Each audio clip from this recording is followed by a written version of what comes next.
This is the voice of the New York Football Giants, Bob Papa, and you are listening to the best throughout Europe, the Big Blue UK and Ireland podcast.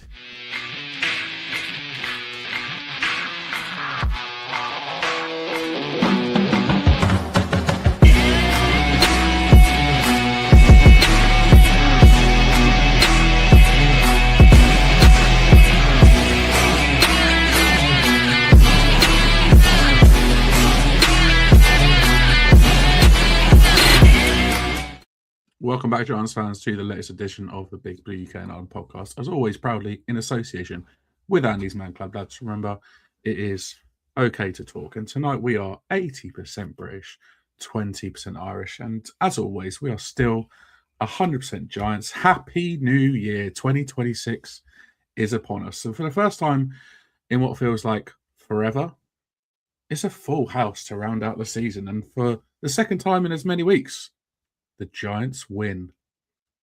The first time we have covered back-to-back wins on this podcast, believe it or not, as the last time we won two in a row or more than that was 2 whole years ago. And obviously we were in New York for the Patriots game, so we didn't do an episode after that game. So we've never covered back-to-back wins. So this is the first time for us. It's a weird feeling as well. The Giants beat the Cowboys at MetLife on Sunday evening to end the misery that has been 2025. On a slight high, depending on which side of the fence you sit. Now, judging by certain people's faces on this podcast this evening, I'm kind of guessing which side of the fence certain people sit. To look back at the game and to also review our season predictions, stay until the end for that, because I'm sure there's going to be a few crackers.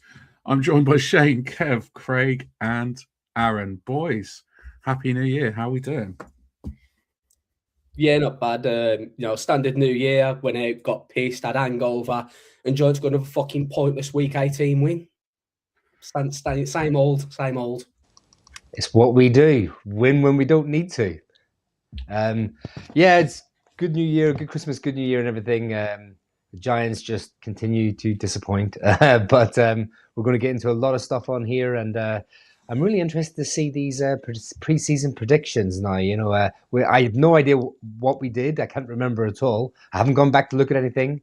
So I'm interested to see who got some stuff good, who got some stuff right, and who got some stuff terribly wrong. Well, out of all of us, I'm the only person who's actually looked at them. So I am the only person who knows how well we've done. I'll keep that to myself until a bit later. Or not done. Or not done, yes. That's more like it. Is it too early to poke the bear? Never. No? Do it. We're only 3 minutes in. Go on. Now, I'm just saying, I'm just putting this out there. It might not happen, but if we're going to hire a new head coach and Carmen Brasillo doesn't come back, the Commanders have moved on from Bobby Johnson if we want to get him back as O-line coach. Yeah, we seem to be fucking keeping boiling content. So why not? Wow. Fucking let Jermaine go. Fucking let the O-line coach go. I mean, oh god. Can we just take a moment as well to tip the cap to Priscilla? I mean, like, how good has he been doing in the background when there's been chaos going on everywhere else within the team? And he's come in and solidified that offensive line and got some real play out of players and got some real good play out of players who have disappointed. I mean, we wanted an average O-line. We begged for it for years. And I think this year our O-line was a bit above average, to be fair. He's the only person associated with this organisation that deserves any credit from this season.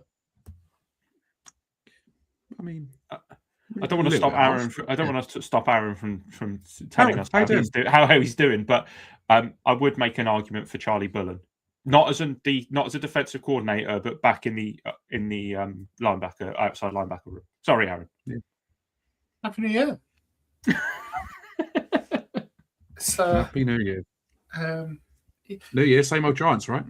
Well, earlier in the season, I had a suggestion that when you get to the end of the season, they have the kind of ownership meeting and they suggest new rules. And I came up with the idea of just cancelling the fourth quarter. That would be a good one the Giants should put forward. The other rule the Giants should put forward is that you only play week 17 and 18, because if If we only played week 17 and 18, and you took our record from the last 3 seasons, so the week 17 and 18, we would be 12-5 right now. So if we just play week 17 and 18 and make that a full season, like that would be, we'd make the playoffs every single season. I mean, that would be beautiful. But unfortunately, that's it's not the case. And I think, it's been a shocker of a year. And like you said, Kev, the Giants just know how to mess things up because, let's face it, who really wanted to win on Sunday against Dallas? Even though it was against Dallas, who really wanted to win? I will just play Dick Advocate here a little bit and say that the tanking thing, right? And we all wanted the loss. We all wanted to lose the last 2 weeks to get a better draft position. 100% I'm on board with that. I am. But again, I was thinking about this, and one of the things was like, I was thinking to myself, who can tank? As in, like, in the Giants organization, who would tank? The rookie QB is trying to make a name for himself is not going to tank. The players are going to tank. They're trying to play the hard out to get contracts and keep the reputation and get stats. So they're not going to go out there and tank on purpose. The head coach is looking, a temporary interim head coach, he's looking for a new job. He's looking at, other teams are looking at him to see how he deals with adversity. So it's not in his interest to tank. Joe Sheehan's hanging on by fingernails to his job. And John Mara wants the win, so he's not going to suggest that the team should try and go for a better draft pick.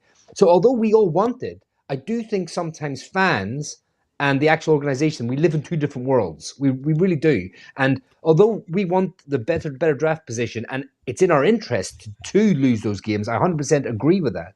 I just think, what interest do these people I've just spoken about, what interest do they have to go out there and lose games of football? That's my only sort of like... No, they don't. They don't. At the end of the day, you play sport to win, right? Of course. So difficult.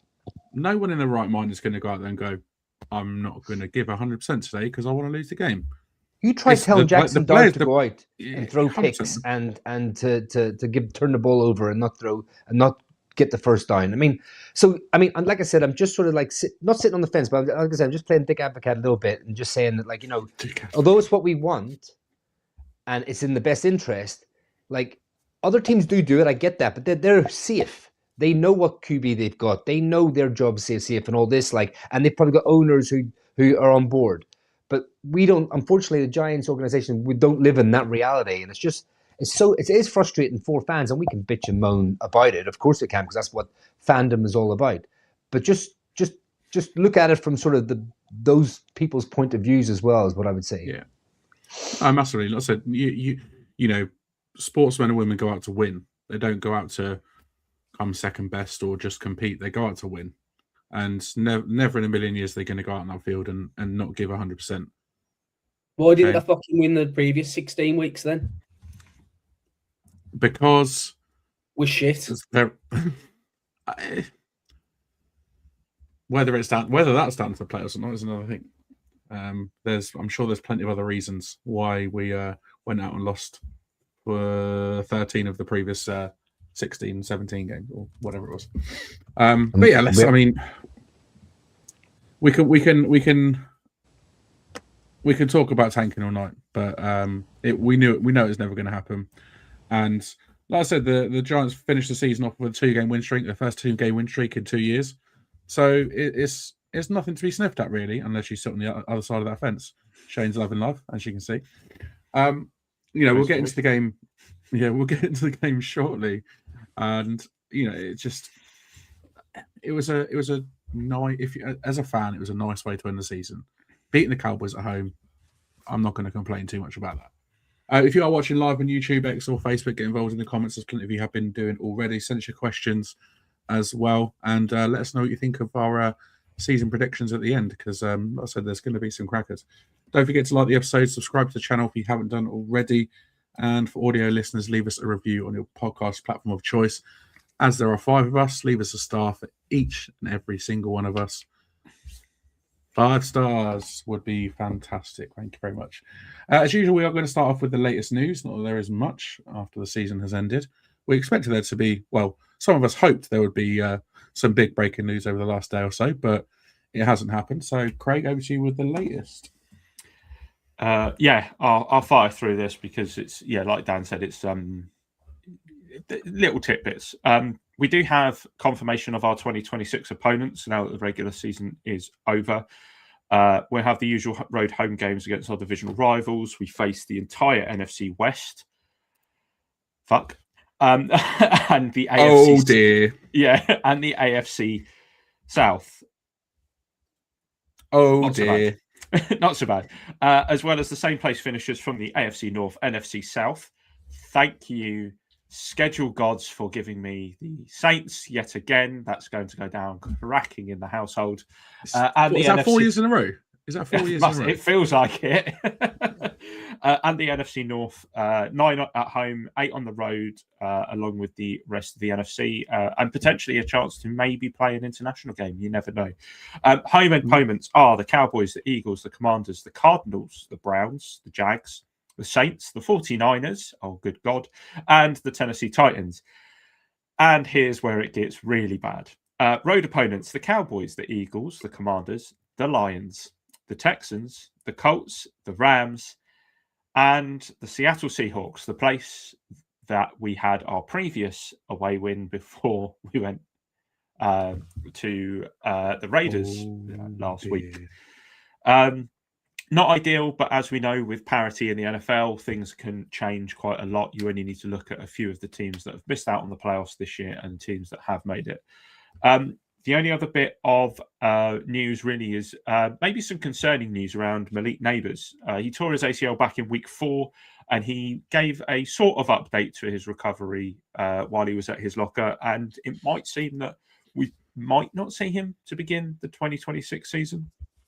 He said, "My target date is when my body feels good to go out there and I can continue to be who I am. My body doesn't feel right. I'm not going to play." He has already come up against some struggles in his rehab. He had to wait a full month to undergo the surgery to repair the torn ACL because of swelling.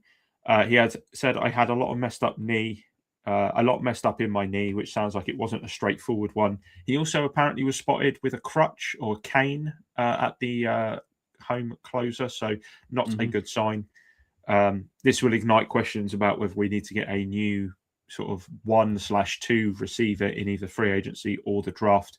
Obviously, Wan'Dale Robinson is coming fresh off of 1,000 yards, but is not an outside guy, really.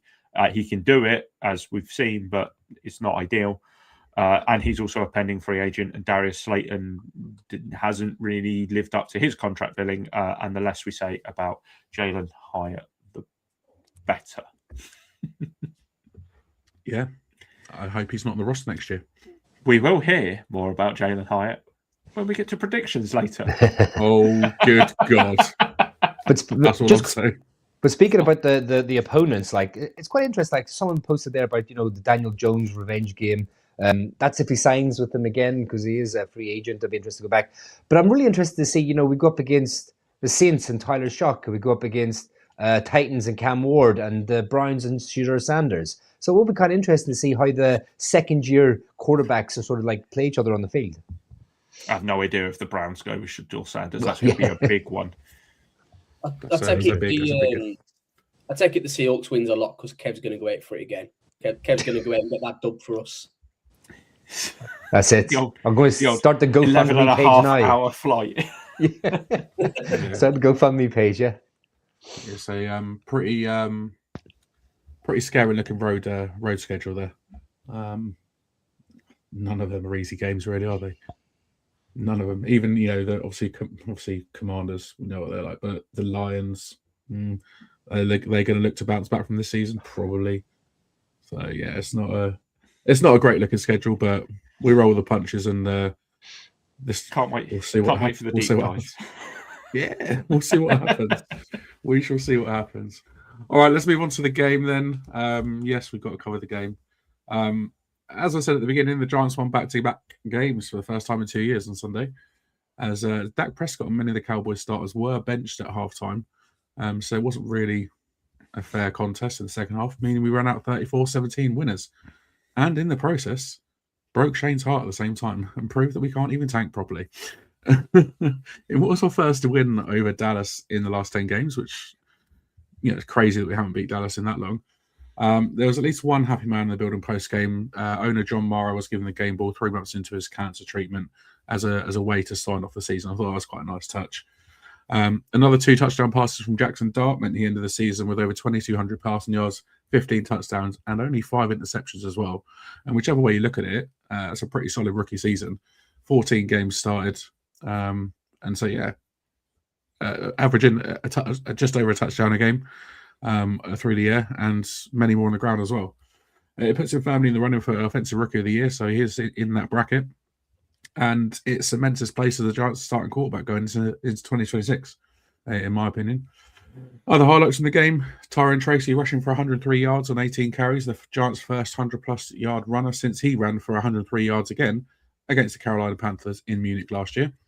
Gunnar Olszewski had his first career 100-yard receiving game, catching 8 of 9 targets for 102 yards. Bobby Okereke had his second interception in as many weeks as he picks off Joe Milton in the fourth quarter to all but end the Cowboys' hope of a comeback. And lastly, but by no means least, Ben Sauls, where have you been all my life? Hit all 4 of his field goal attempts and both PATs as we saw some form of consistency in the Giants kicking game for the first time this season and the first time in however long I can remember, the last 3 years probably. His longest attempt from 45 yards sailed through the post, and he put himself firmly in the kicker debate going into next season as well. While it's always nice to see the Giants win a game, especially against the Cowboys, Kev, was this one a little bit bittersweet considering the impact it had on our draft pick? Yeah, very bittersweet. That's a perfect way to say it. I think, like you mentioned before, winning against the Cowboys, that's what you want. That's divisional rivals. We want to go out there and beat them, regardless of situation, regardless of the outcome and stuff like that. You want to go out and you want to beat your division rivals, because in a few years' time, that will matter. The win will matter. It doesn't matter now, obviously, for this season and going into next season. But you start tallying up wins, and when's the last time you haven't won 9 in a row or something. Do you know what I mean? So just to break that streak and stuff like that is important, I think. But yeah, it is bittersweet because that first overall pick was just there for the taking, and we just couldn't sort of,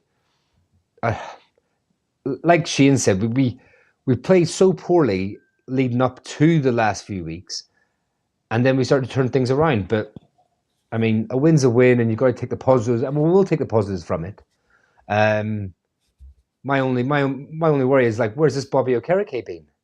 I mean, he's been outstanding in the last 2 weeks. I mean, he's played phenomenal. I mean, we always say he's a cap casualty. He's on the books for 15 mil next year. We saved 9 by cutting him. It's the last year of a contract. He's 29. Do we cut him, keep him, extend him? I'll be interested to see that. But yeah, like you said, very, very bittersweet. You want the off-season. Imagine the off-season with the number 1 overall pick. Like, imagine the fun we would have as a podcast and the stuff me and Shane could talk about, with drafting or trading and stuff like that. It would be absolutely immense. So it feels a little bit deflating for the win, but a win's a win, I suppose. Yeah, exactly that. And I mean, especially with the Raiders winning on Sunday as well against the Chiefs, which even though Chiefs are down to a third-string quarterback, I don't think anybody saw the Raiders winning that game. But they knew our score. They knew what they had to do or didn't have to do. So I think very true. That's right. I'm not sure the Raiders win that game if they knew they need to lose.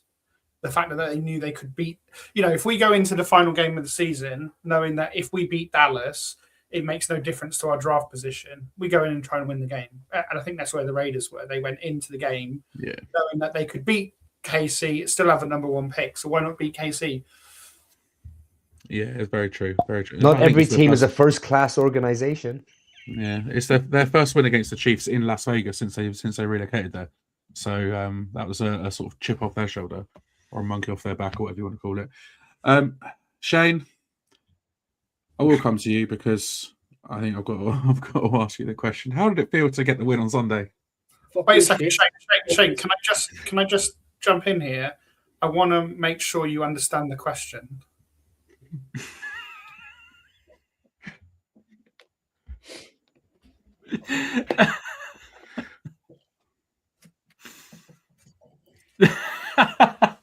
silence is golden.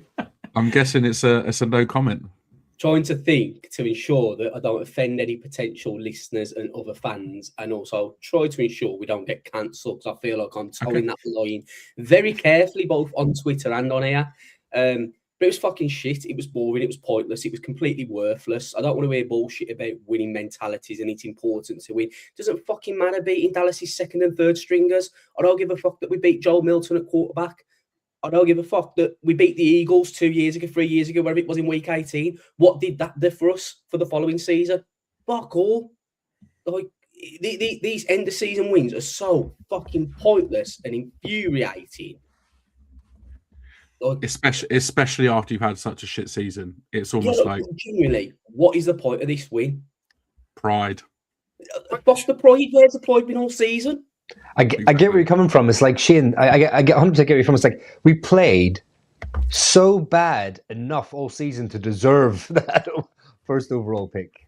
Yeah, if you're going to be shit and at least get rewarded for it at the end. Instead, we've been shit, and them useless cunts have gone, oh yeah, let's get a win like in week 17, week 18. Boom, yay, we beat Dallas. Yay, we beat the Raiders. Don't you remember how we got that morale building win against the Colts last season, and how that set us up for a really good start to this season? Yeah, fucking brilliant. Absolutely fantastic. The only thing that I didn't realise, I didn't realise that you could be hurt by a 50-plus yard field goal and it not be against you.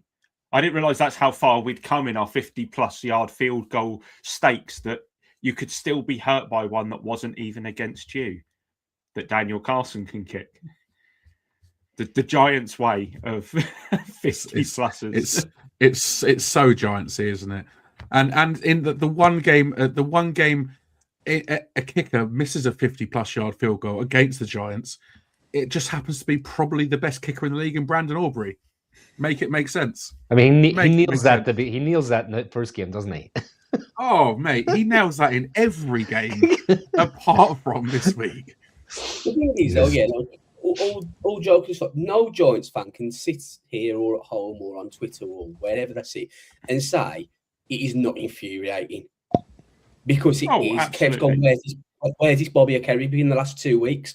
Well, it's because we played a team that fucking dropped a couple of their best players and actively tanking, and another team this week that benched off the starters in the second or third quarter, whenever it was. He's not been there because when it's mattered, the opposition was too good for him. Yeah, I didn't really understand that move by Dallas, to be honest. It's like what I mean, one-star organisation, man. It's a one-star organisation. Yeah, true. No, it's very true. The game was still there to win for them at halftime, so it was a little bit of a surprise to see them sort of bench the majority of their starters going into the second half. And yeah, just didn't really understand it. But Shane, come on. I do agree with what Shane's saying in the terms of like the infuriation, because you look at it and it's such a bitter pill to swallow, because the way that you then have to look at it is, okay, the Giants aren't a good team, but they're good enough to beat they're good enough to beat shit teams. So what does that actually do? Where does that place us in the 32? Yeah. Well, it places us bang at 31, because the Raiders are absolute dog toffee. And then you look at the Cowboys, we beat a backup Cowboys team. And it puts us at 31. I would argue the Jets are worse. I would argue the Jets are worse than us. I mean, they didn't have a single exceptional season. No. I mean, okay, never do that. We put ourselves at 30 because, the difference is, though, we've been fucking shit for 10 years. I mean, the Jets have been shitter for longer. Yeah, the Jets haven't been relevant since. That's like saying, do I want someone to shit in my left hand or my right hand? What's your more dominant hand that you can throw it with? No, neither's ideal, really. But here we are. Yeah, they've not really been relevant since what was his name? Imagine trying to do a Jets podcast though. Sanchez? Oh God. I mean, butt fumble. As soon as you say Mark Sanchez, the two words that come to mind. That fumble. Just let's not talk about Jets. One quick point on the game and Ashevsky 100 yards. I don't know if you saw the comment from Ashevsky saying that basically Dart changed the play call to get him from 98 to 102. To get him over 100, yeah. To get him over 100. And that's the sort of thing Peyton Manning used to do in the final game of the season. He'd draw up plays in the dirt literally just to get guys their incentives and things like that. The sort of leadership that shows from a rookie QB and how it, I think there was a comment earlier about, have we found our franchise guy? And I would say we've seen nothing from Dart to say he isn't and he couldn't. And I think this talk about offensive rookie of the year, it's a slam dunk, it's Dart, and that's not me being biased. 25 touchdowns in 12 games as a rookie, far beyond any expectation of a rookie, far beyond the standard of most offensive rookie of the year winners. Yeah. The only person that could be in the same conversation is Scatterbo. I actually made this point on the AV Club earlier, in the fact that the only reason that Tetsuo McMillan will win it is because he went over 1,000 yards and they're in the playoffs. Yeah. With a really bad record. Yeah. There's no other reason that he will win it, and you cannot argue with me that any other offensive player was as good as Dart this year. No, if they didn't make the playoffs, I think Dart wins it. Oh yeah, 100%. But because they've made the playoffs, I think it's going to go to McMillan. Shout out to that shovel pass to Daniel Bellinger as well for that touchdown. And then for Bellinger to make the play as well to score, that was a fantastic play. Really was. But yeah, let's bring that comment out from Holty. Views on Dart. I'm really excited having him as quarterback for the future. Just something about him that gives me hope. I think we're all going to say the same thing, unless there's anybody that doesn't. He's just exciting. He brings that. Yeah, like just. What's the word I'm thinking of? Brings that. There's a lot energy. Brings that energy. He's got that dog in him, as people would say. Yeah. I don't want to sort of go into the Dart thing too much because obviously we've seen a lot from him this year. But yeah, I'm excited for the future, and I think he is a massive draw for this organisation. Massively, it's hard to not look at him as our franchise quarterback of the future.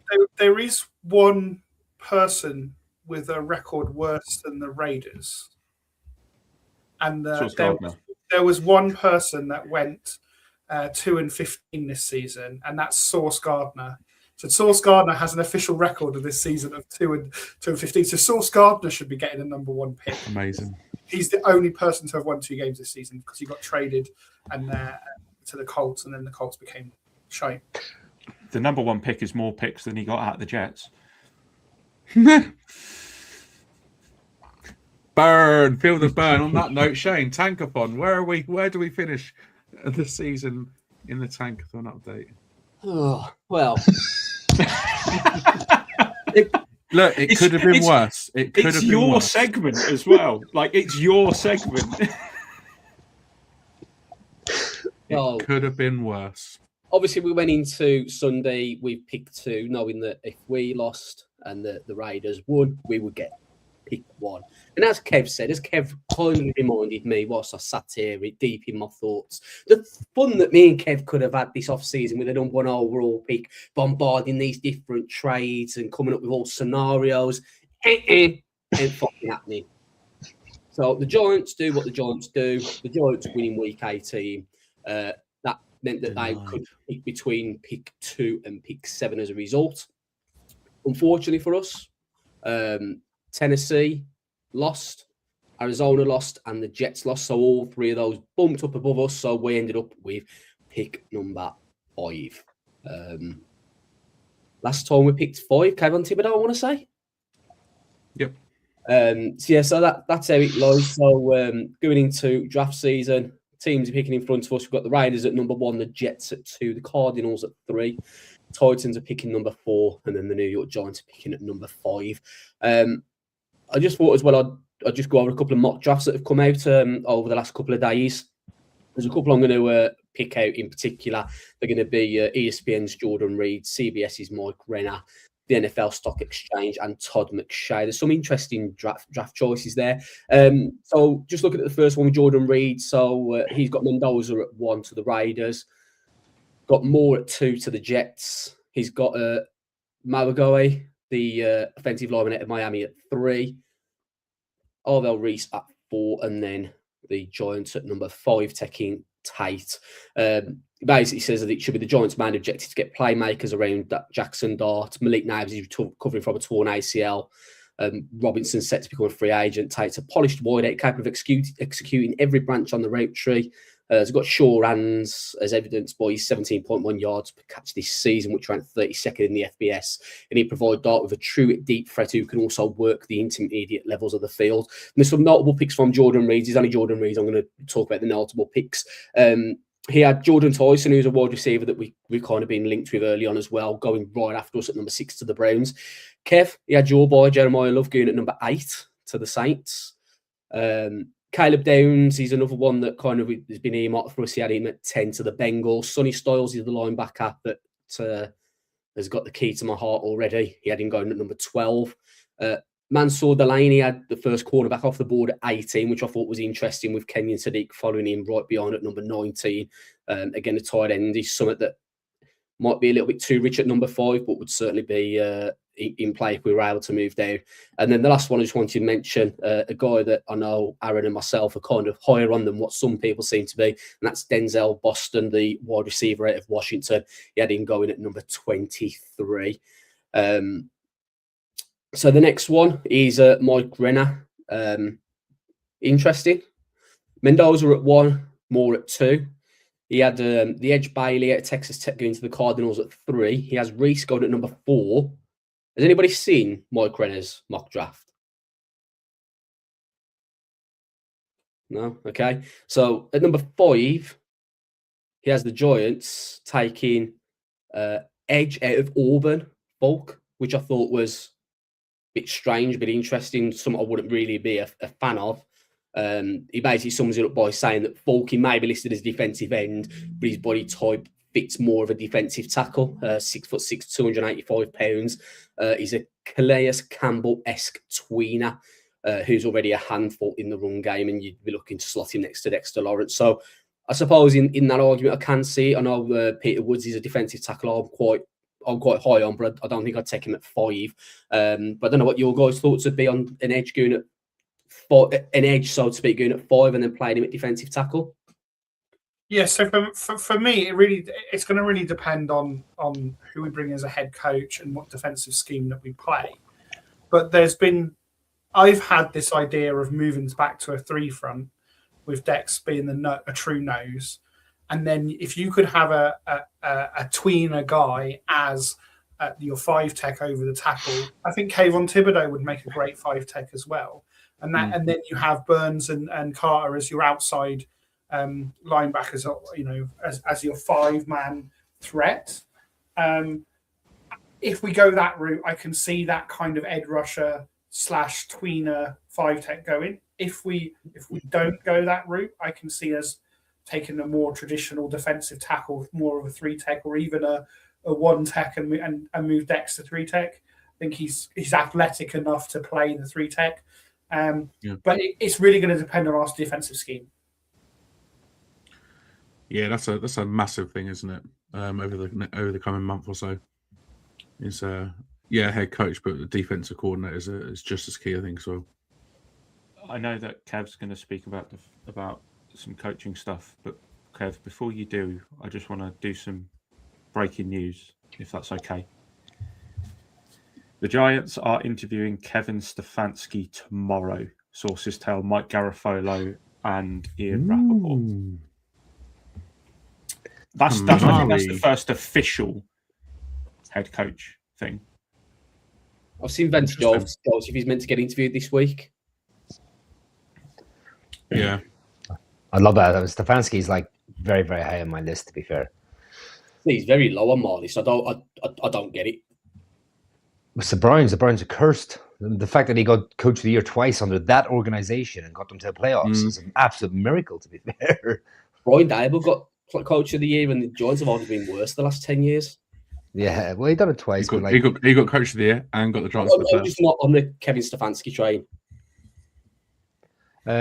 Just quickly on the D tackle though, I think I'm still quite high on Alexander. I like what he sort of showed at the tail end of the season.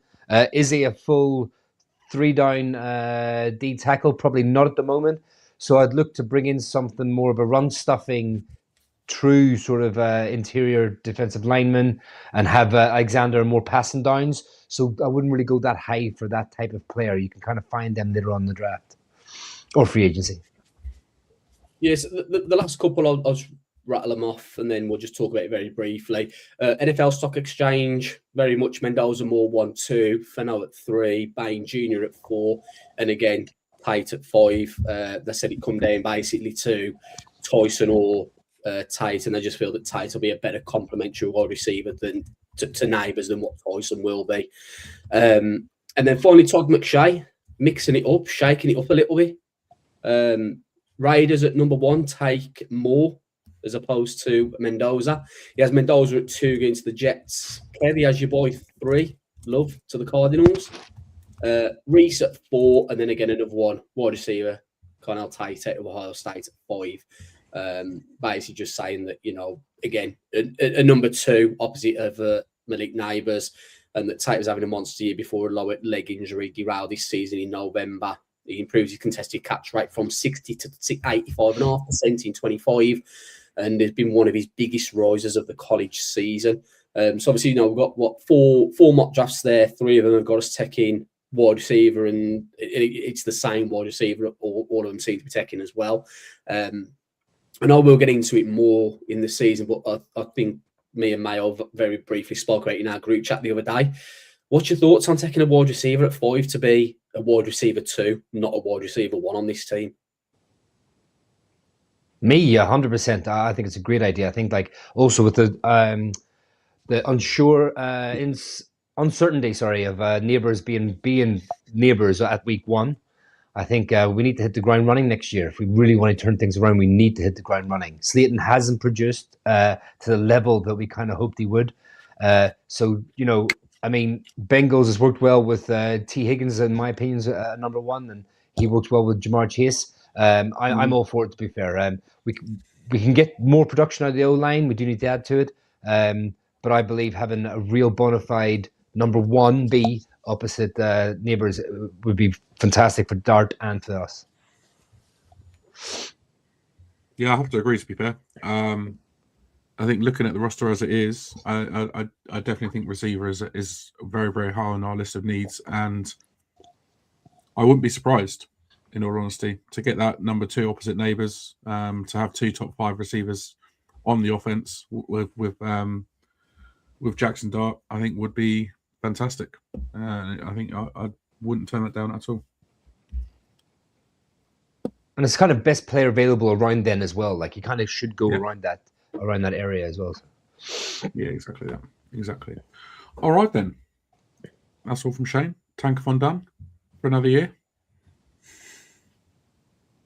I'm sure it'll be back next year, no doubt. Be back about week 5. October. No, we'll give it to October. Come on, at least. Alrighty, cool.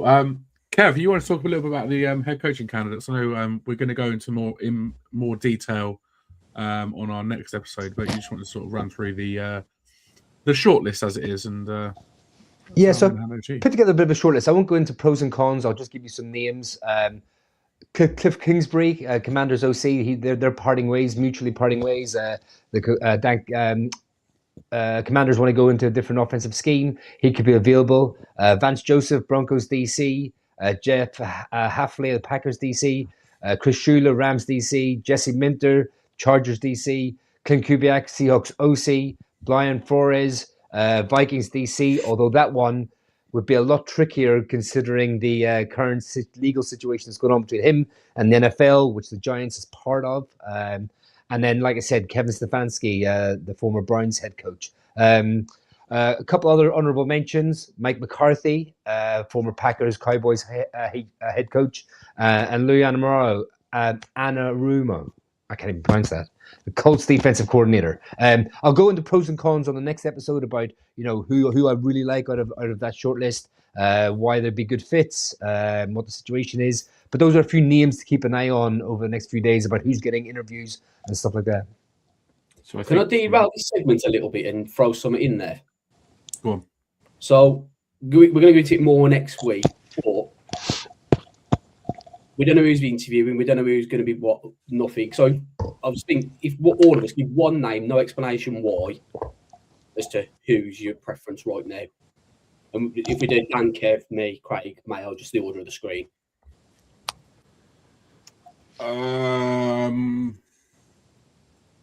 I think we need someone with previous experience as a head coach. So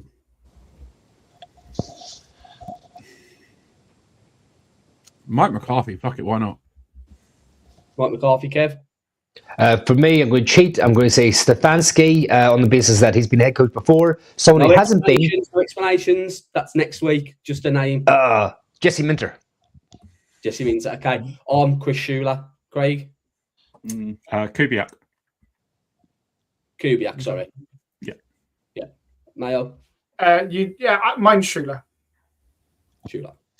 I like Schuler too, to be honest. Find out next week as to why. Yeah, that's what you call tease. Absolutely. Craig, you were going to say something before Shane went off on a little tangent there. I think that I might be completely wrong here, but the only ones that I've seen that have, like, other than obviously the one that I've said was Stefanski happening tomorrow, the only ones that I've seen that are like expected to are who was it you said, Kev? Vance Joseph, wasn't it? Yeah, Vance Joseph, Broncos DC. See, I would also like Vance Joseph because I love the Broncos defense. Anarumo, yeah. Anarumo, he's been confirmed, and Kingsbury is expected to. They're the only ones that I've seen. This is Joe Shane's mate, Anarumo. Yes. That's the Dolphins together. Well, isn't Vance Joseph the same though? I don't know about that, to be fair. I'm pretty sure Vance Joseph was at the Dolphins when he was there as well. So, yeah. There are a few where, the tie is there. Yeah, I've got to agree with Chris in the comments as well. I don't want Cliff Kingsbury. I never rated him as head coach in Arizona. Really, and I do agree to a certain extent, but I will say, like, just because someone's failed before, I kind of not see it as a positive, but I definitely don't see it as a negative. Because a lot of times you see coaches have failed as a head coach. They go to be a coordinator and they come back to head coach with greater experience and sort of like been there, done it, and learned from it. Yeah, and then that's the one thing I said is I would like someone that does have previous experience, but I've never really liked Kingsbury. But that's just personal. Just don't like the look of it. Yeah, well, exactly that. Aaron, I know you wanted to talk about it. Me and Shane are going to go no comment on this section. I kind of think it is the big news piece of the week. You want to talk a little bit about it, and over to you. Yeah, so rather than, I think we've all covered it previously. There's a cracking picture of Shane wearing a T-shirt with it of what we thought should have happened today or yesterday. This is more of a post-mortem, and I've moved on to the fact that their decision has been made. But as with all decisions, there has to be, well, what's next? So obviously we go into the off season. We're going into an off season with probably our franchise QB on the roster, which is an improvement from last season, which may be the reason ownership chose to keep him around, because the one thing that was required this season was to find the franchise QB, and we've achieved that. In theory, we have an offense with some good weapons, an offensive line that has a couple of free agents, but currently ends the season as the fourth-ranked offensive line for pass protection, which is a considerable improvement to where we were. An exciting, cheap running back room with Scatterboo, Tracy, Whoever else we add in there, I'm sure there'll be someone added in there. Singletary still under contract, 1 more year, and that kind of thing. So an offense that looks good, a defensive line that looks really, really good, a secondary that's been heavily invested in, and I'm sure there'll be more investment in the defense after this last season in the off season. So he'll have a head coach where he's had 6-7 weeks now already to think about who he's hiring, and he's going to be able to make that hire. Although ownership will have the final decision, it will be heavily recommended, and the guy that will be hired will no doubt be Joe Shane's hire. It will be a guy that Joe Shane wants in the building. So all that being said, there's a lot of references in the press conference that was a load of rubbish about not meeting the standard this season and needing to get better. So really, what I want to focus on is actually what is standard for next season.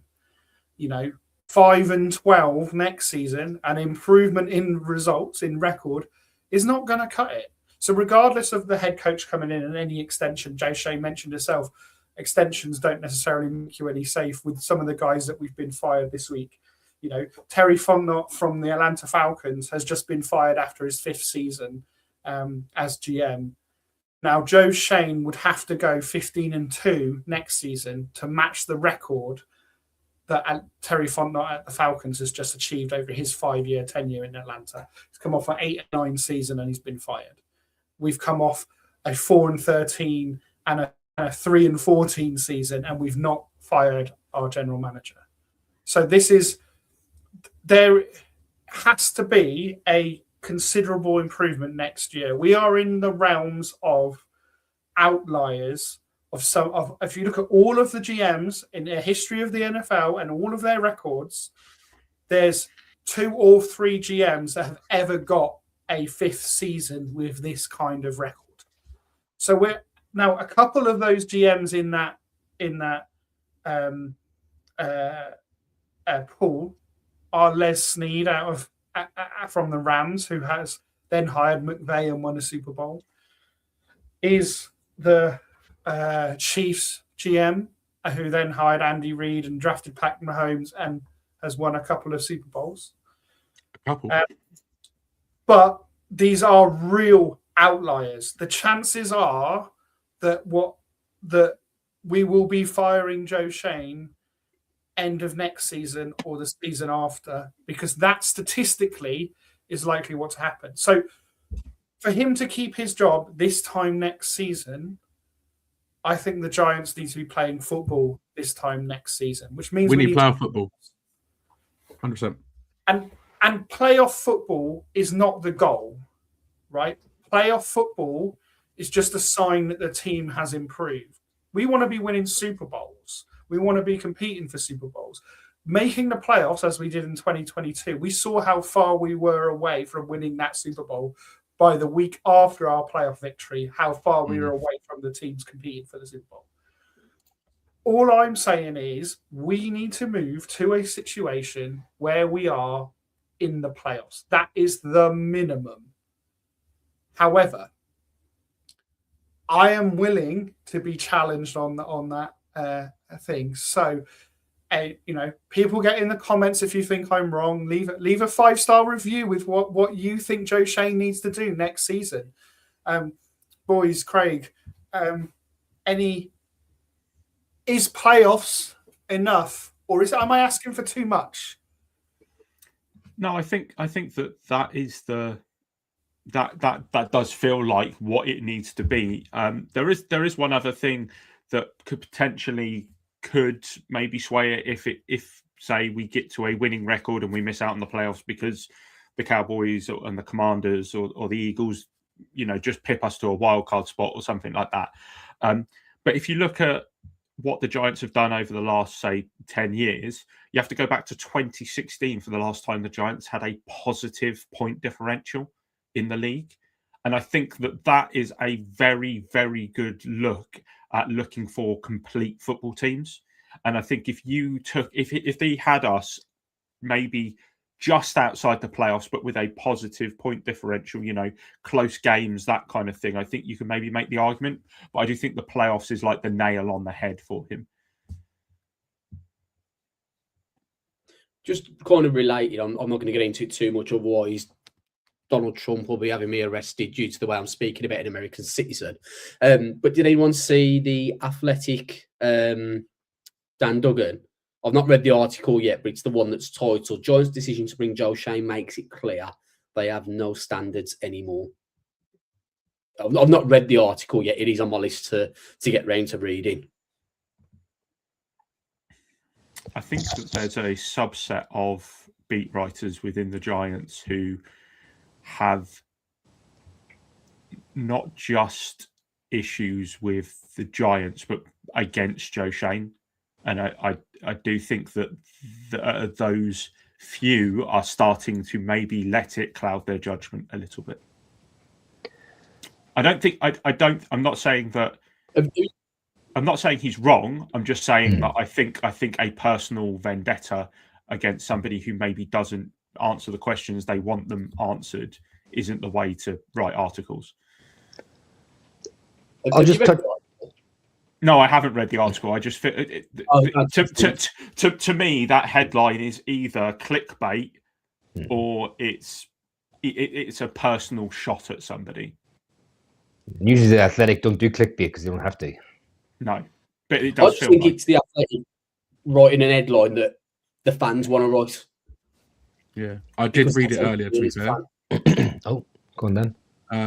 And there's a lot about ownership in there. There's a lot about ownership in there. There was a statement at the end of last season that said, there needed to be a big turnaround. That he was giving them one more chance, this, that, and the other. And what turnaround did we see this last season that said that actually, yeah, you need to stay? And that's why I can believe the idea that there is no standards because, they like Joe Shane. He's friendly with ownership. He's friendly with Chris Mara, with the important people in the Giants back office, front office, whatever you want to call it. That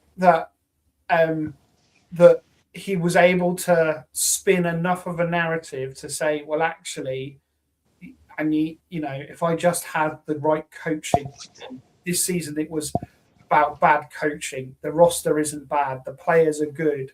That's what the narrative was, and actually all we need. But if you accept all of that, you look at how many teams. Look at the Bears this season. Look at the Jaguars this season. They get the coaching, and they Patriots. Right, they make the playoffs. Patriots and Jags this season are where we need to be looking at. Right. So if we get the right coaching, which by definition, if it's wrong, it's partly. At least in some part, Joe Shane's fault. If we don't make the playoffs next season, there's, regardless of any extension, they need to change the GM. What that means for the head coach, I don't know, but we're kind of seeing that in Jacksonville with the GM going and the coach staying and that kind of thing. That is possible if the coach is perceived to be right. Yeah, but the GM, the roster that the coach is given is seen to be wrong. By not making the playoffs next season, we could see a change in the GM next season. I'll just say quickly, I think we've recently been one of the worst teams of losing close games. So we hope the coaching can turn those close losses into close wins or decent wins. So we really should be aiming for a winning record next season. Because I don't think we're that far off. I think coaching is huge. And just to speak about keeping Joe Shane, I think the current situation with Mr. Mara's health and stuff like that is playing a bit of a part.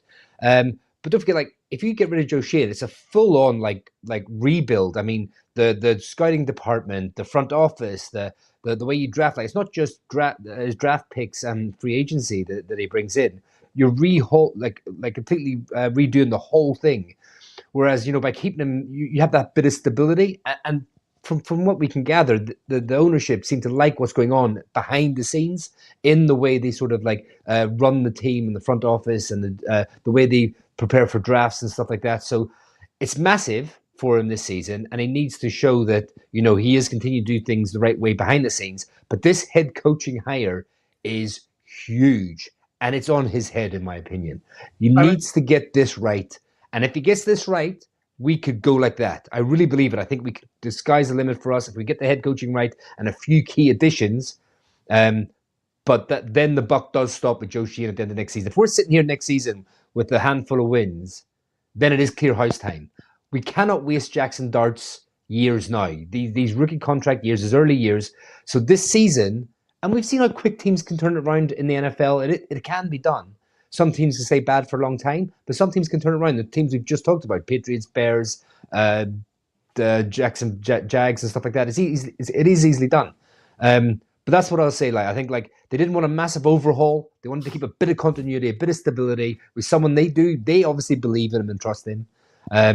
So I think the decision's made now. So the proof's in the pudding. Joe Sheehan, go out now and have a fantastic offseason and get the right coach in, get some players in to help him, and go and be a winning football team.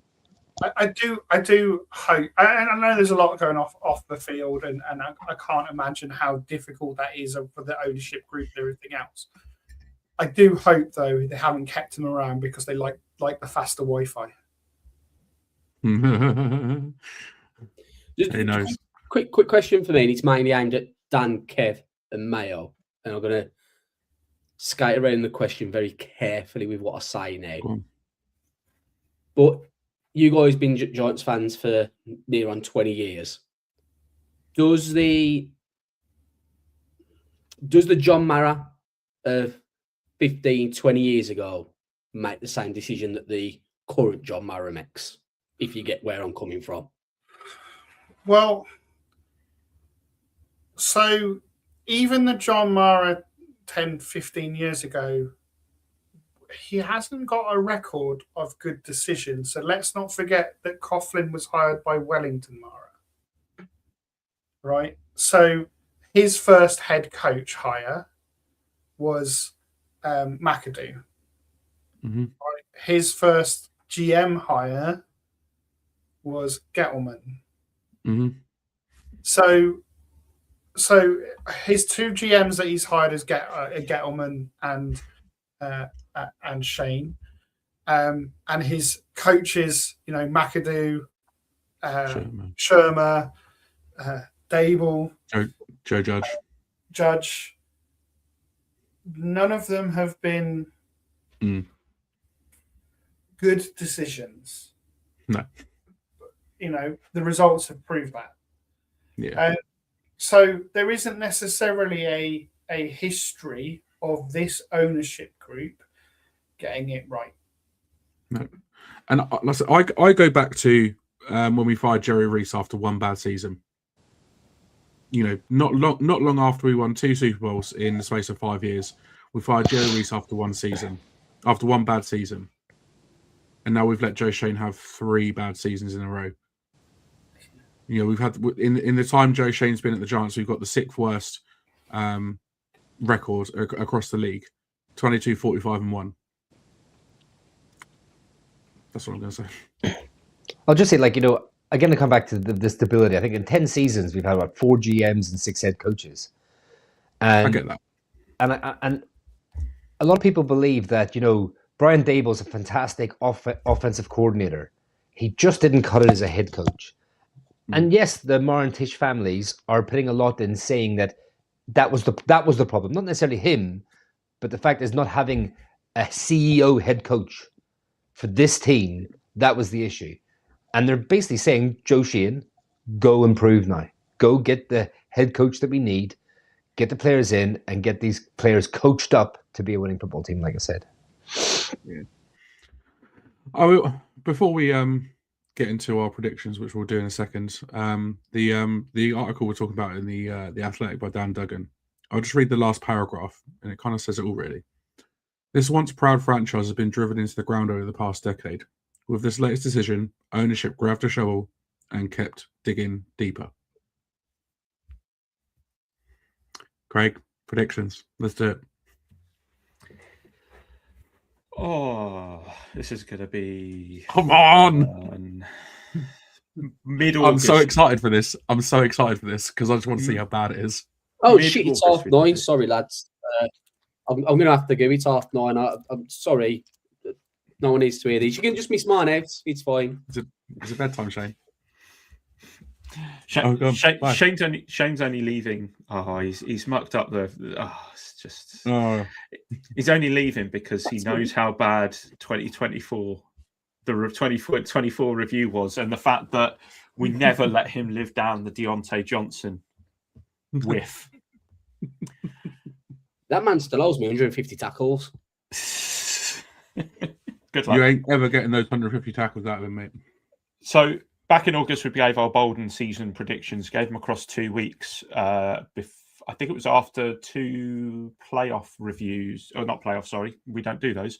Preseason reviews. Preseason reviews. Right.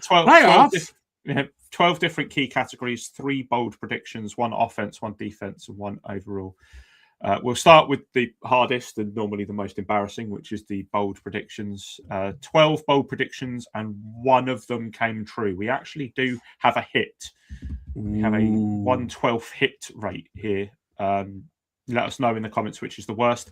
We're also going to, on these ones, we're going to rate them based on freezing, cold, warm, hot, on how bad we think it was. Kev, got my coat on because I'm on the podcast with Shane. Kev, you were the first person to give yours, so you are going first because I've gone off the exact same order that we did last time.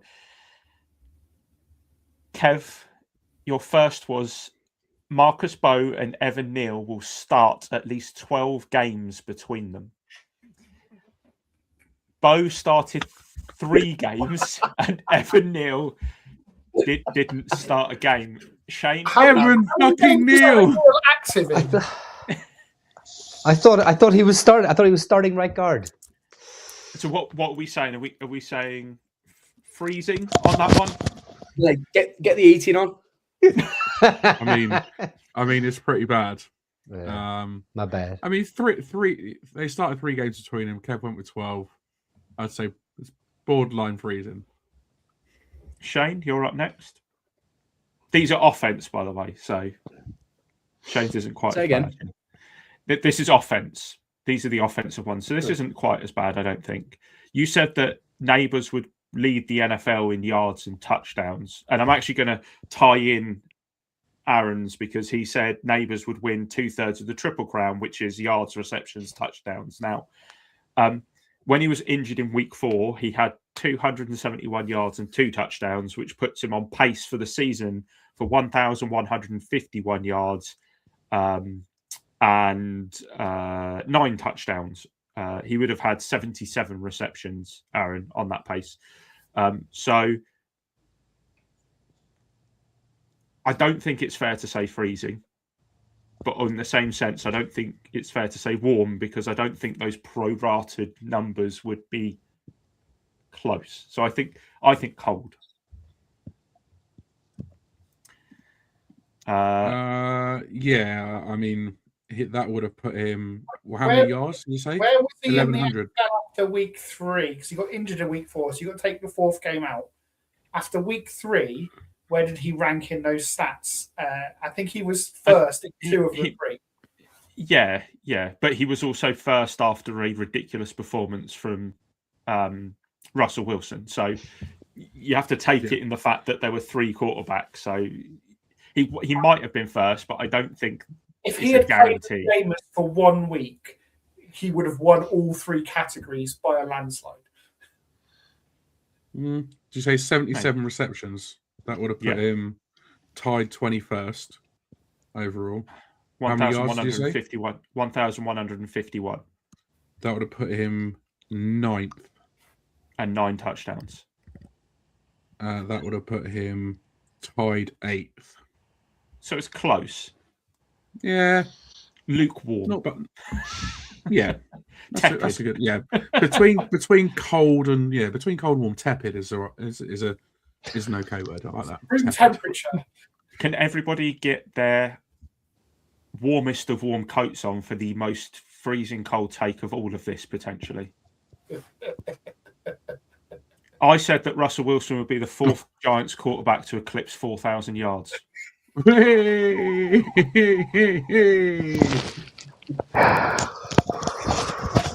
Oh, I just got chilly. Wrapping up. And then turn the temperature's going all the way up to hot now for Dan, who is the only person who actually got a bold prediction right. He said that Dart would start before week 10 and not because of injury. And Dart started week 4. So, did you hear that Russell Wilson actually tore his hamstring or injured his hamstring or ACL or something before the Dallas game, and that he basically he was injured. And that's why Dart had to come in and start. At the time when we made these bold predictions, Jackson Dart was QB3 on the depth chart, bruv. Yes. Eat that dub. Shane, you're up next. Big winner. Get the shades on, because Abdul Carter will lead the league in sack and tackles for loss and will be the first person since Lawrence Taylor to win Defensive Player of the Year. That's a rookie. Carter finished with 4 sacks, which was good enough for 93rd in the league. He had 7 tackles for loss, which is good enough for 88th in the league. He will not win Defensive Player. Wow. The thing is, I know that ain't even my worst take yet. Aaron, you're up next. Dexter Lawrence will win Defensive Player of the Year. Yeah, no. No, just no. Kev said Burns to get 13 or more sacks and Adebo to get 5 or more interceptions. Both would be a personal career best. Burns got 16.5 sacks. Adebo had 1 interception. This is hot. Adebo was yeah. I would probably give this a warm. Yeah. He spot on with Burns. Adebo just didn't reach the heights that we thought he would, did he? This season? He was injured as well, wasn't he? Dan, you said that Dexter Lawrence, Brian Burns, and Abdul Carter would all get 12.5 sacks or more. Yeah. Burns finished with 16.5, and as we've established, Carter got 4. Dex got half. Oh, half. No. He got a half sack. I mean, I got 1 out of 3 right, so it's not freezing, right? I said the Giants would get 15 interceptions, which was 5 times the amount that they got in 2024, and 3 pick sixes. Now, they got 9 interceptions, so not a million miles away. And also, I'm pretty sure we had 2 fucking pick sixes called off for penalties. So, yeah. Thank you, Abdul Carter. There were also 2 kick returns for touchdowns last season that you claimed that didn't happen because of penalties. No, there was 1. Yeah, and the other one happened because the other one happened, but there was 1. You can give leeway on 1, but 2's too many. Right, the last one, which is like the overall ones, which is Shane, your last for a reason. Oh god. Aaron said that the Giants would finish 2nd in the NFC East. They finished 4th for the 2nd straight season. Dan said that the Giants would lead the league in turnovers forced and then also give away the most turnovers. The Giants had 15 takeaways, which was 25th, and 17 giveaways, which was 22nd. Meh. He thought the defense would be better. Kev said the Giants would start the season 3-3 with a big win in Dallas. They started the season 2-4 and lost in overtime to Dallas. This close. A 70-yard field goal shy of getting there. You were literally this far away, Kev. That's you know what? I would grade that as pretty warm. The fact we started 2-4 and we lost in overtime to Dallas. Thank you, Dan. You're sweating a little bit there, mate. Thank you. I said that the Giants would finish 500 or above against 2024 playoff teams, which are the Commanders, the Eagles, the Chiefs, the Chargers, the Broncos, the Packers, the Lions, and the Vikings. So that's 10 games. We were 2-8, so we finished at 0.250. So fuck it. Cold. Shane. Come on. Oh, please. Right. Do I do a drum roll? The Giants will be in top 3 positive point differential. The Giants were minus 58 and 22nd overall. So not only were they not top 3, they weren't even positive. Damn. Right. If you remove the fourth quarter, though, Shane might have been right. Yeah. They only played week 17 and 18. Football's a game of 4 quarters, isn't it? Unfortunately. Right. So season predictions: best player offense by PFF grade 2024 was Malik Neighbours. Kev, Dan, Shane, and myself also said Neighbours. Neighbours finished 7th with 71.9 for obvious reasons. That's Aaron good said, considering he played 3.5 weeks. Yeah, it's not bad, is it? Finished 7th on the team.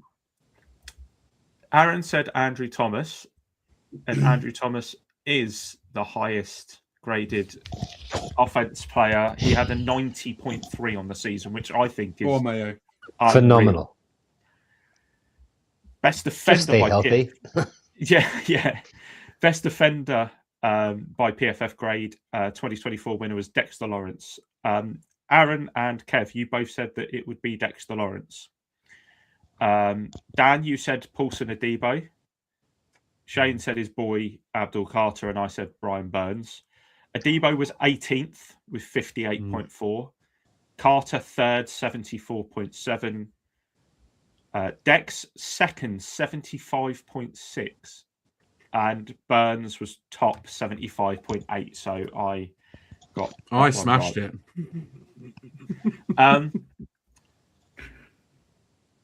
I've got 2 people winning this, and this is probably going to take a little bit longer. Surprise package. Shane said Evan Neal.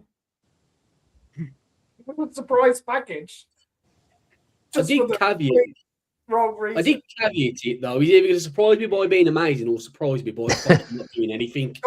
But being a healthy scratch for most of the season, and then that was a surprise. And then coming back from injured reserve to get injured, go back onto injured reserve. What a surprise that was. Exactly. Dan said Jalen Hyatt.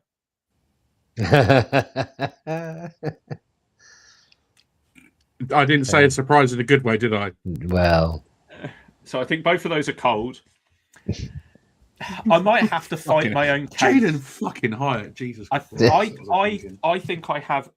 I don't think I'm in with the winners circle, which is here.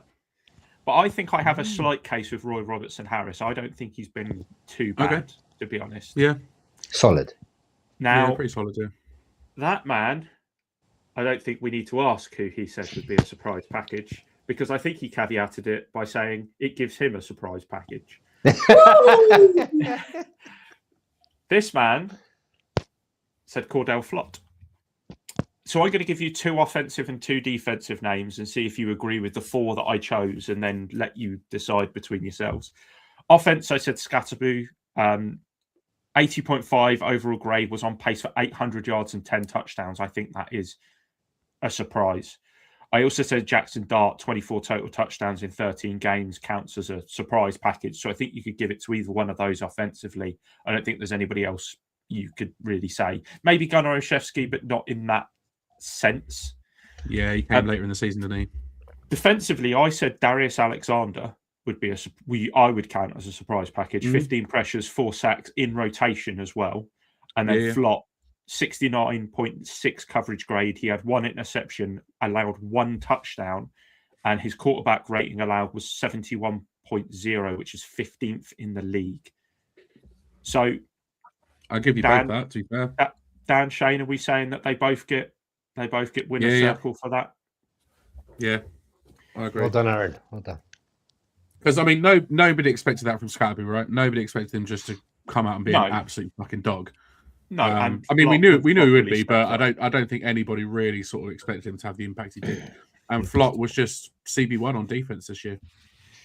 I mean, and Scatterboo got 2 sectors for angry runs. Yes, that is true. Yeah, that is true. And didn't he get Didn't he get a Rookie of the Week award as well? Yeah. Yes, he did. So, yeah, fair play. Well done, boys. Total QB touchdowns thrown last year was 13, with Jones top with 7. We go from highest to lowest. Shane and Aaron said 36 touchdowns thrown.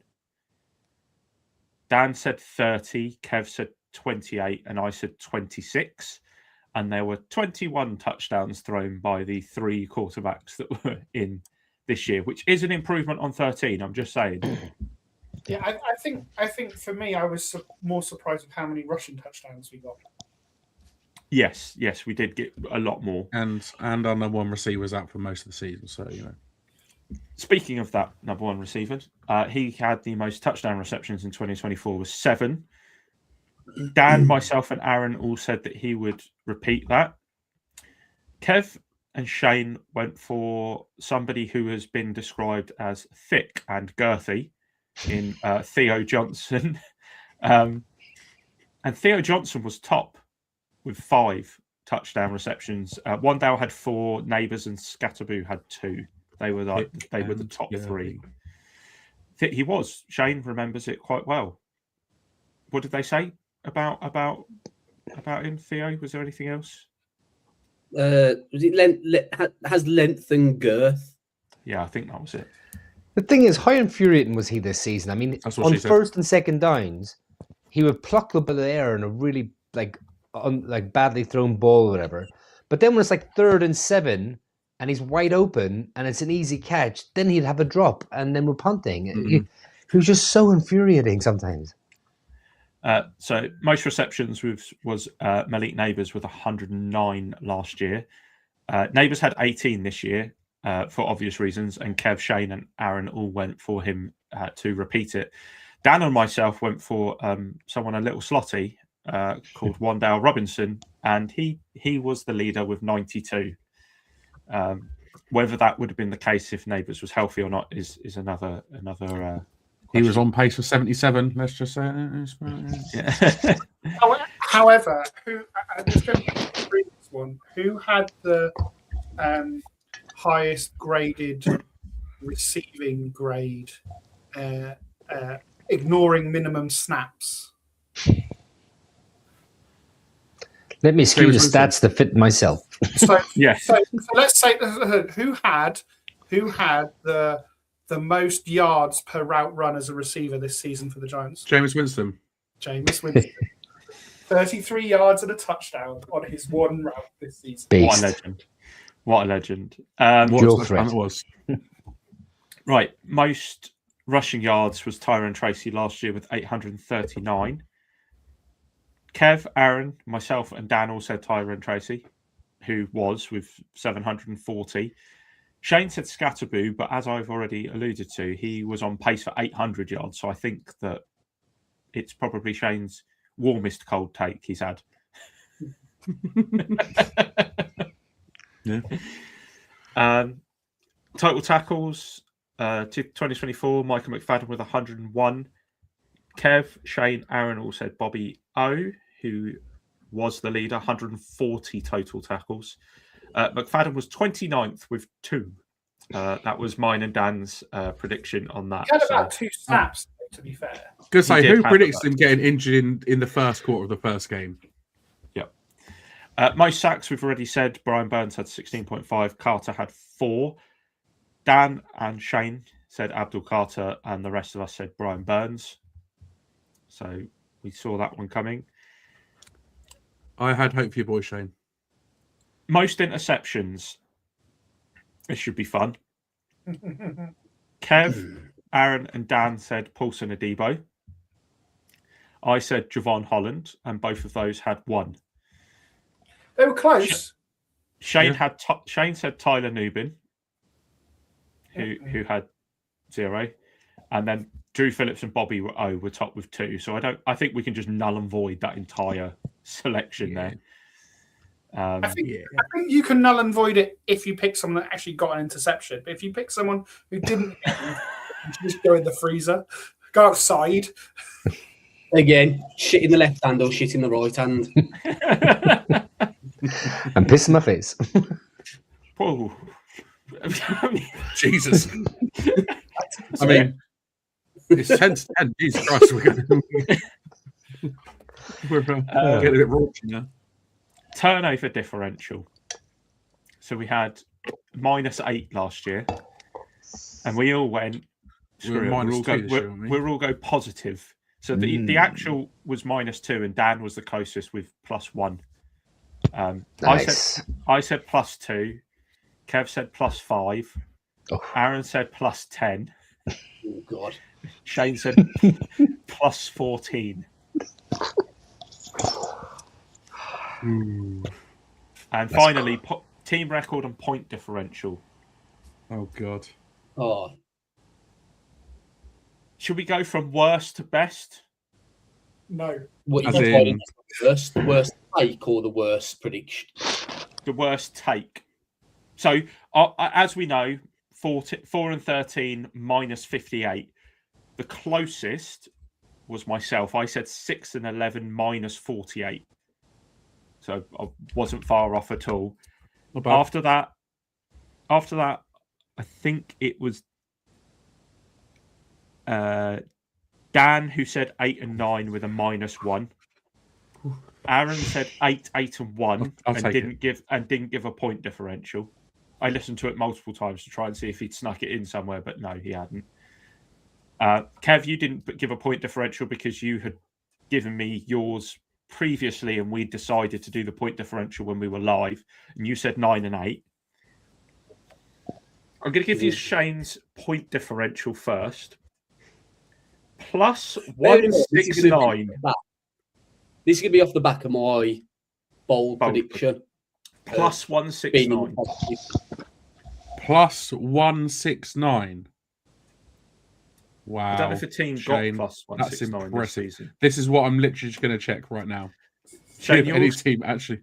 Shane, you also said that we would get a 12 and 5 record. Bravo, Shane. He very quickly changed his minds with his weekly prediction. The problem is the weekly prediction. The weekly prediction is what I think is going to happen every week. The bold prediction is just me being fucking hopeful. This was just season predictions, though. Yeah. So was it his point differential was +169? Yeah. Yeah. Have a guess at how many teams had that or more. 3. 1. 2. So Shane's going 2. Craig's going. Shane's got balloons going. I said 1. Craig went 1. Aaron's going 3. Kev, how many had more? Or +169 or more point differential? 2. 2. Aaron, you're spot on 3. The Patriots were +170. The Rams were +172, and the Seahawks were +191. Wow. There you go. Could be worse. You could be the Jets with -203. So what Shane's done there is actually predicted the point differential, saying that they would be top 3, and if he was right, he still would have only finished 4th.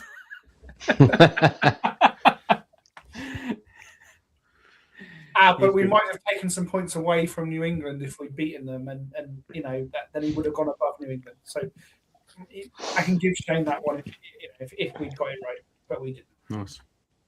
There we go. All done, I think. 12 and 5. That was very, very, very optimistic. Unlike you, Shane, to be that optimistic. It was the prediction based off of my bold predictions. I can't turn around and sit there and say, oh, yeah, we're going to have a positive points or whatever bullshit I come out with, and then say, I reckon we're going to go 4 and whatever, 4 and 12 or whatever.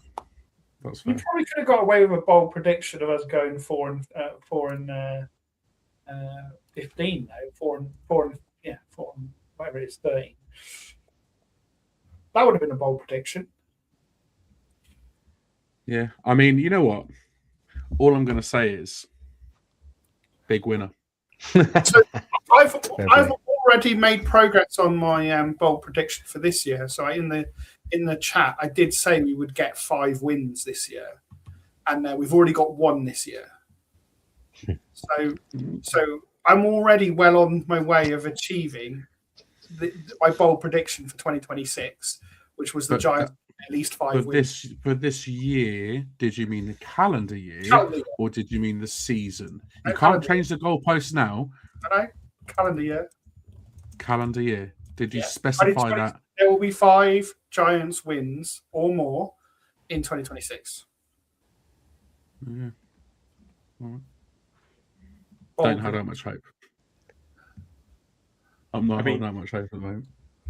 I mean, if we went 4-13 again, or whatever we went, what did we go? It was 4-13, wasn't it? So if we go 4-13, Aaron hits his prediction because we've already won 1 this year. I said at least 5. You say that we might win again in week 18. Doesn't count. That's true. Doesn't count. Ooh. If we win again in week 18 and we only win 3 the rest of the year, he doesn't hit the prediction. Holty's got receipts. He's saying, "Nice try this season." Oh, there we go. Yes, Holty. Get in. Thank you, Holty. Denied. He's bowing his head in shame. Look at him. Checking for the So receipts. next year we're gonna rename this segment to the SFPs. Stupid fucking predictions. I'm all for that. Let's do it. Why not? I thought you were going for super freezing then. Super freezing predictions. Yeah. I mean, The Shane failed prediction. SFPs. Maybe we just call this the Arctic Circle. Yeah.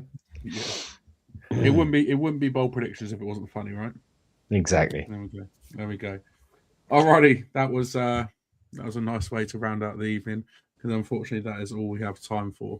We'll be back next week to have a deeper dive into the head coaching shortlist. You never know. We're going to have at least 1 interview done by then, hopefully more. And so we'll get into that. Plus,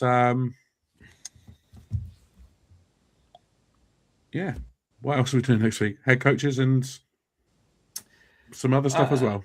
Yeah, we'll have some discussions whether we want to have a look at the 2026 opponents, or we could revisit. We could revisit something we did last year, where we did the offense-defense tier lists. Ooh, that's a good idea. I'm sure we can squeeze in a mock draft or 2 in the next couple of weeks. It's too early. Come on. Well, one good thing to do in the next couple of weeks would be reviewing the draft class from 4 years ago. Maybe, because we've done the 22. Worth doing the 23 one now. Or maybe not. Might be a short episode. Shit. Oh dear. And on that note, anything else before we go, guys? No, it's all good. Go on. One little thank you to my lovely wife for getting me a very nice Christmas present, a nice old school original Shockey jersey that I've been eyeing up for a little while. So yeah, it's very nice. You know, thank you to the lovely wife who allows me to come in on and talk bollocks once or twice a week. Ellie, thanks very much. Lovely thoughtful present. Indeed. Oh, isn't that sweet? Oh, that's sweet, eh? She won't be listening. Cool. But yeah, good to get on. Nice to get all 5 of us on tonight, to be honest, lads. I know we don't do it all the time, only special occasions, and I feel like, seeing off this season with this bold predictions, nice to get everyone on. And got lots on in the off season to talk about, so stick with this, and we'll have a bit of a laugh along the way. Shane's just going to stay stoic, I think, after this. He's just looking forward to moving on. Was it? Is it falling? No, he's in Bill Belichick mood. I'm on to 2026 now. Not with that fucking idiot in charge. He looks like he's in mourning. Black jumper, black background. He looks like he's in mourning. He is. the fact that he's got to deal with Joe Shane for another year. Yeah. Hot Shane on Shane action. Sorry. On that note, I'll let Dan close the podcast out. Beautiful. Yeah. Shane action, love that. Yeah, it's been a good evening. It's good to have all five of us on. Good way to round out the season. 2025 is firmly in the books and in the past. We can only look forward to what 2026 has to bring. Let's hope it's a little bit more positive and the Giants actually can win some games next season. And we've had enough of shit football. We've had enough of losing football, and we need to turn it around. And I think hopefully having a new head coach, having new coordinators, and this young core team that we've got in Jackson Dart, Cam Scatterby, Malik Neighbours, and the rest, hopefully they can bring us some success in 2026. And obviously the new players that are going to come in as well over the course of the next few months. So stick with us. We're going to be getting into all of it as we go through the off season. Obviously, now that the season's finished, we are going to be going down to one episode a week. So for those that have sort of kept with us throughout the season, twice a week, we obviously appreciate every single one of you.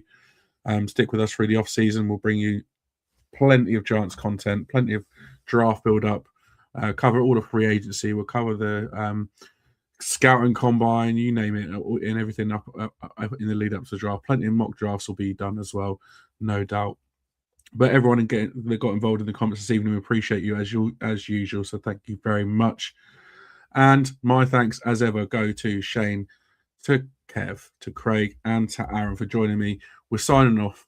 Until next time, 2025, fuck off already. Let's go Giants.